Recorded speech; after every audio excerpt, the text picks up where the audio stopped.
Hello, this is the final assignment for the Real-Time Embedded Systems Synchronome project, which is an exercise in real-time embedded design. And a real-time system is a system that's comprised of services that have to fulfill certain deadlines. And an embedded system is a system that's built for a specific purpose and not being considered a general purpose computer. This project is part of a course offered by the University of Colorado Boulder through the online learning platform Coursera. And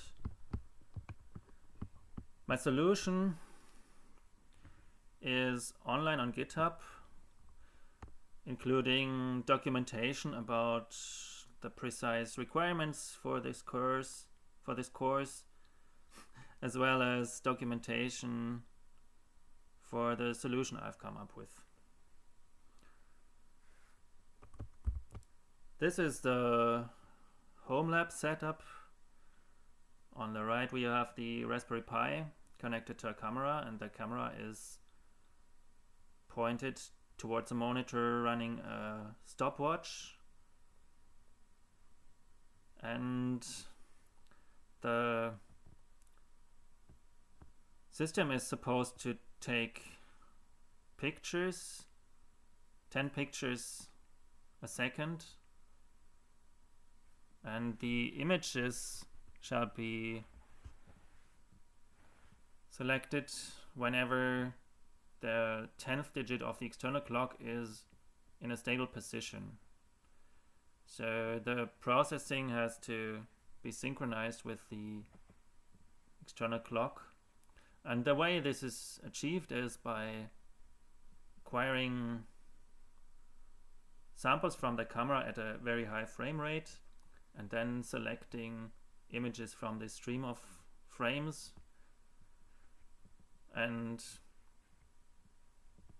the system has to detect changes of the 10th digit of the external clock and then select exactly one frame in between two ticks of the external clock. That is, changes of the 10th digit of the external clock. I'm not going to simply run the program. First I need to upload the program to the remote system. Now I'm connected to the Raspberry Pi via SSH. I shall rebuild the program in release mode so that all binaries are up to date. And now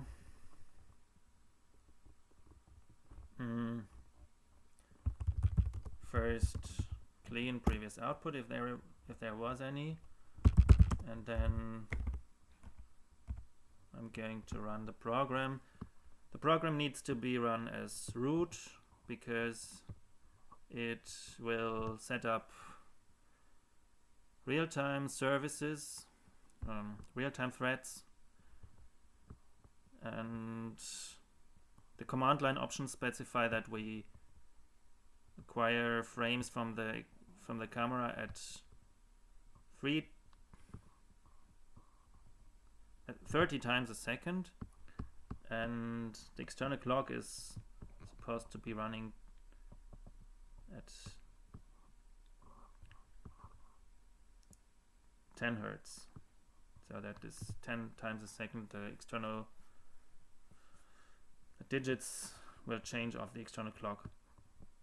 And then we are supposed to capture 1801 frames from the external camera. I'm simply run that now. It takes a bit of time before it starts because it first will adjust some parameters and then synchronize itself initially with the external clock. And now it's actually capturing frames. 10 frames a second are then selected and saved to disk. So in order for the frames to be selected at the right times, the system needs to recognize changes of the 10th digit of the external clock, and this is done by calculating the sum of pixel-wise differences between adjacent frames in the stream coming from the camera. And whenever this difference exceeds a certain threshold, this is considered to be a tick of the external clock. In our case, that means that the 10th digit of the external clock changes, and this is then considered a tick, and the system will then select frames in between the ticks of the external clock. In the upper part of the screen you can see the utilization, the system utilization of the wait a minute. Here, you can see the system utilization, CPU utilization of the external system, and the services are listed separately. So on Coursera runs the frame acquisition thread. On Core 1, the frame acquisition thread was running. On Core 2, the frame selection and tick detection frame runs. Also the conversion the image conversion from the camera format into the RGB format. And finally on Core 3 we have the storage thread that will finally save the selected images to flash, to the persistent file system. As you can see, the utilization of all cores is relatively moderate.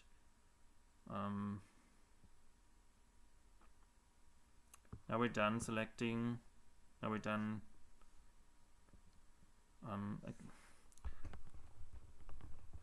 capturing 1,801 frames.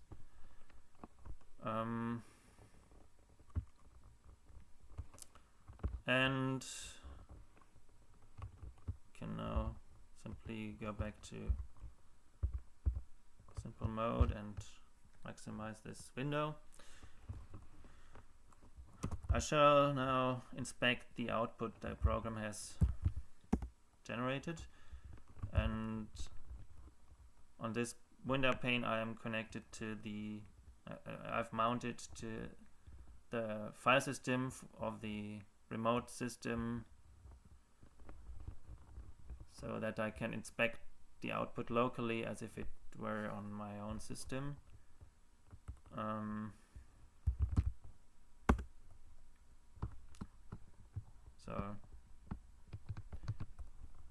And then I can also inspect the output with an image viewer to see if everything is correct. First, let's see that the system has actually written the frames to disk, and it's from 0 to 1800 images. That's 1801 frames, which is correct. Let's now inspect the output with an image viewer. So that's the first frame, and this is the 10th digit. It has a 5 on the last digit, and the last frame should also have a 5. So when I go back to the last frame, we're now at the last frame, it also has the 5 digit at the end, which is a good sign. That's as it should be. And so the last frame is exactly 3 minutes later, as you can see. And I'm now going to step through all the first 1800 images.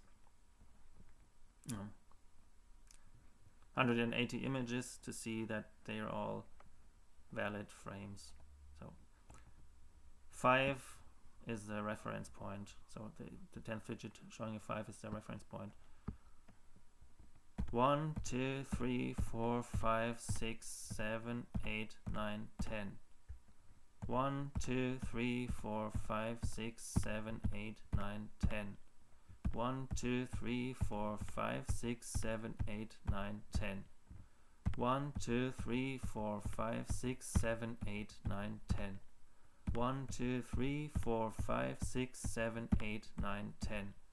1, 2, 3, 4, 5, 6, 7, 8, 9, 10. 1, 2, 3, 4, 5, 6, 7, 8, 9, 10. 1, 2, 3, 4, 5, 6, 7, 8, 9, 10. 1, 2, 3, 4, 5, 6, 7, 8, 9, 10. 1, 2, 3, 4, 5, 6, 7, 8, 9, 10. 1, 2, 3, 4, 5, 6, 7, 8, 9, 10. 1, 2, 3, 4, 5, 6, 7, 8, 9, 10. 1, 2, 3, 4, 5, 6, 7, 8, 9, 10. 1, 2, 3, 4, 5, 6, 7, 8, 9, 10. 1, 2, 3, 4, 5, 6, 7, 8, 9, 10. 1, 2, 3, 4, 5, 6, 7, 8, 9, 10. 1, 2, 3, 4, 5, 6, 7, 8, 9, 10. 1, 2, 3, 4, 5, 6, 7, 8, 9, 10. So that's the first 180 frames, and as you can see, they're all taken. So they're all showing the 10th digit unblurred. That means that the images are taken always at the time when the 10th digit is in a stable position. You can inspect the last frames from the end just to be sure. And I'm going to, so again, 5 is the reference point, and I'm going to count 4 upwards but go backwards. 1, 2, 3, 4, 5, 6, 7, 8, 9, 10. 1, 2, 3, 4, 5, 6, 7, 8, 9, 10. 1, 2, 3, 4, 5, 6, 7, 8, 9, 10. 1, 2, 3, 4, 5, 6, 7, 8, 9, 10. 1, 2, 3, 4, 5, 6, 7, 8, 9, 10. 1, 2, 3, 4, 5, 6, 7, 8, 9, 10. 1, 2, 3, 4, 5, 6, 7, 8, 9, 10. 1, 2, 3, 4, 5, 6, 7, 8, 9, 10. 1, 2, 3, 4, 5, 6, 7, 8, 9, 10. 1, 2, 3, 4, 5, 6, 7, 8, 9, 10. 1, 2, 3, 4, 5, 6, 7, 8, 9, 10. 1, 2, 3, 4, 5, 6, 7, 8, 9, 10. 1, 2, 3, 4, 5, 6, 7, 8, 9, 10. 1, 2, 3, 4, 5, 6, 7, 8, 9, 10. 1, 2, 3, 4, 5, 6, 7, 8, 9, 10. 1, 2, 3, 4, 5, 6, 7, 8, 9, 10. 1, 2, 3, 4, 5, 6, 7, 8, 9, 10. 1, 2, 3, 4, 5, 6, 7, 8, 9, 10. So that's also the last 180 frames, and yeah, they're all valid images. And yeah, so the requirements are that there should be one frame selected for each stable position of the 10th digit of the external clock, and also the images should be non-blurred, should be not, so they should be always taken when the 10th digit is at a stable position. Okay, I shall now save the output so that it's not overwritten by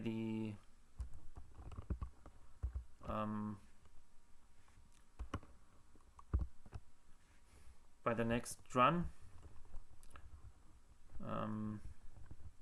Let me simply also I probably want to save I'm going to save the log files. So the system also writes to the system log files some tracing information, and I want that to be saved. Okay.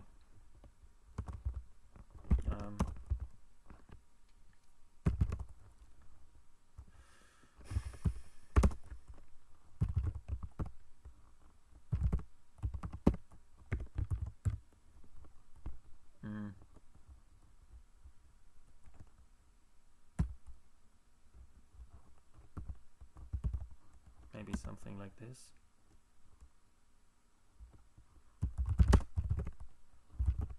I want to be sure that the output directory exists again. All right. Now, in order to demonstrate that this is a repeatable, stable result, I will simply run the program again in the same situation, but to make it more interesting, I'm going to enable the additional feature that is I will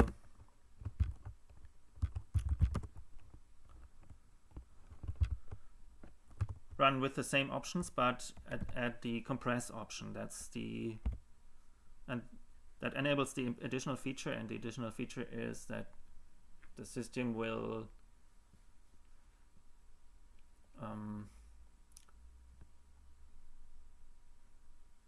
bundle the frames acquired into packages of the size of sizes of 18 pictures, and then will save them as compressed archives, each containing 18 images. Let's do that.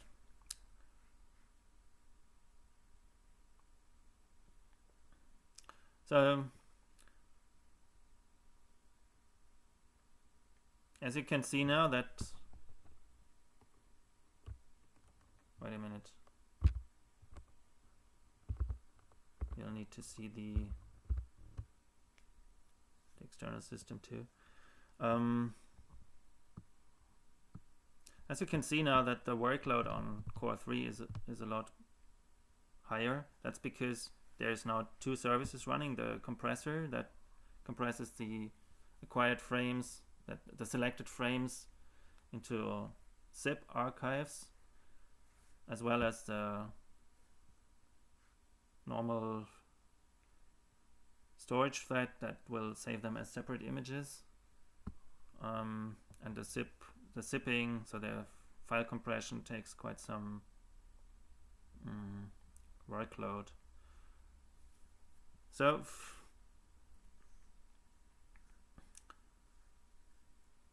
the file system, the saving files to file system is actually the bottleneck of this whole process. That's because writing to a flash drive is quite slow, and that demands the system being built in a way such that that file system access should be completely decoupled from the other services running, so that they can never be blocked by the file system. The way this is achieved is that the functionality is split into separate services, and these services pass data from one to each other through for queues, I can show that actually. No. I'll just leave the window open so that you can see what's going on. So data is passed from one service to the other through queues, through message queues, and therefore this realizes some kind of buffering where one service, for example, the compressor service being slow sometimes, or the storage thread being slow, cannot block the previous services because they can go on working ahead, and whenever there is new items in the queue, the storage thread and the compressor thread will then save these images as whenever it works. So this is now done.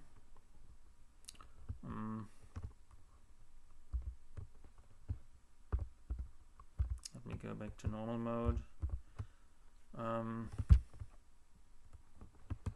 And again, let's inspect the output.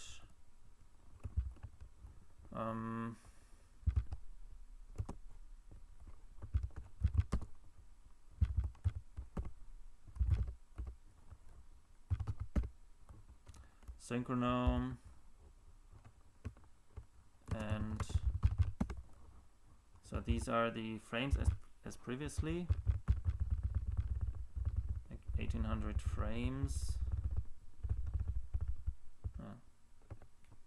1801 frames, and then there's the zip archives.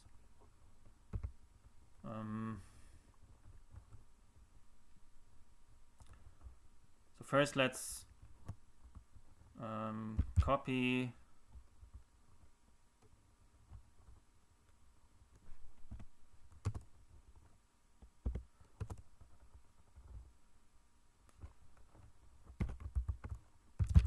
copy the zip archives into a subdirectory so that the image viewer is not going to be confused.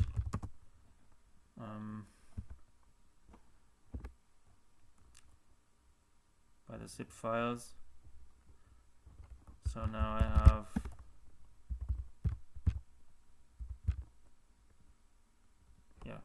the zip files in a subdirectory, and these are just images as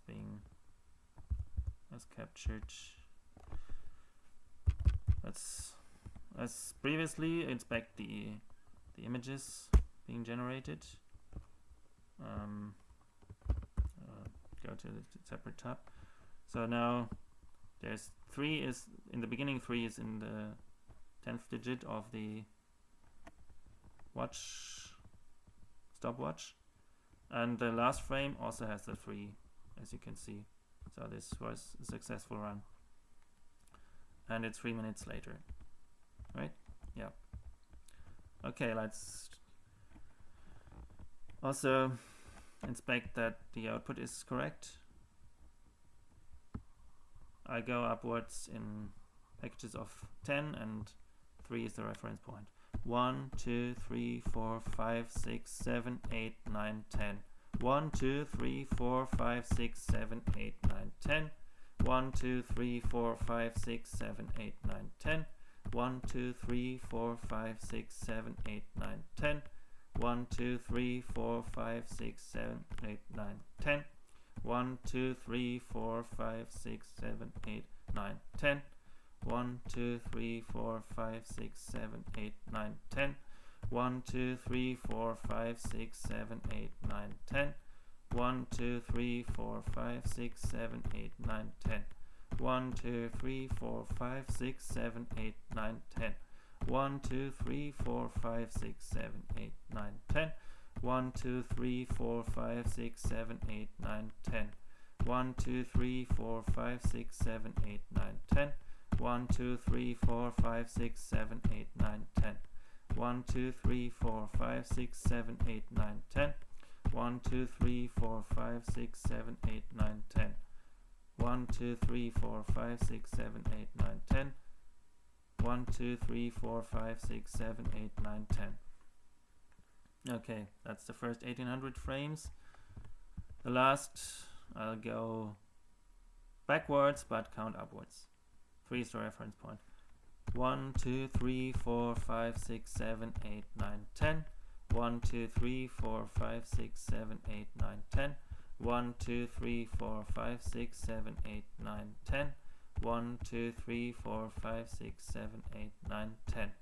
1, 2, 3, 4, 5, 6, 7, 8, 9, 10. 1, 2, 3, 4, 5, 6, 7, 8, 9, 10. 1, 2, 3, 4, 5, 6, 7, 8, 9, 10. 1, 2, 3, 4, 5, 6, 7, 8, 9, 10. 1, 2, 3, no, that's, no, okay, again. 1, 2, 3, 4, 5, 6, 7, 8, 9, 10. 1, 2, 3, 4, 5, 6, 7, 8, 9, 10. 1, 2, 3, 4, 5, 6, 7, 8, 9, 10. 1, 2, 3, 4, 5, 6, 7, 8, 9, 10. 1, 2, 3, 4, 5, 6, 7, 8, 9, 10. 1, 2, 3, 4, 5, 6, 7, 8, 9, 10. 1, 2, 3, 4, 5, 6, 7, 8, 9, 10. 1, 2, 3, 4, 5, 6, 7, 8, 9, 10. 1, 2, 3, 4, 5, 6, 7, 8, 9, 10. 1, 2, 3, 4, 5, 6, 7, 8, 9, 10. So that's the last 180 frames, and they are correct too, as you can see. Let's have a look at the zip files that have been written.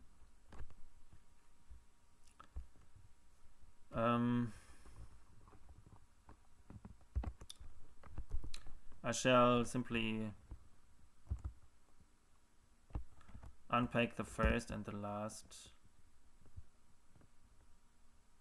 package of images, and then let's see that again, which is the last 100.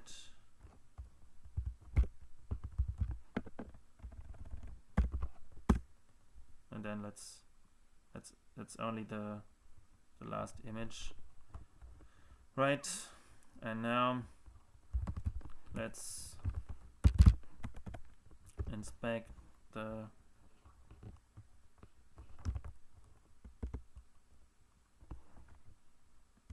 images in the first zip files, and then as you can see, they also have 3. They should be the same than the images that we've just inspected.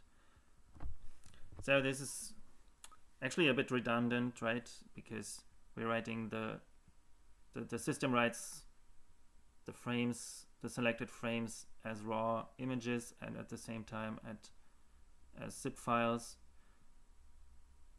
which is, yeah, actually the zip files would be enough, but it's a requirement for this course that the system should write frames as raw files, and this additional feature is there to show that the system still works under more extreme conditions, and for example with more workload added. Yeah, that's basically it. Thank you for your attention. Feel free to check out the project on GitHub. Yeah, there are additional videos coming up with the design, where I explain the design and the timing constraints and reasoning. Thank you for your attention.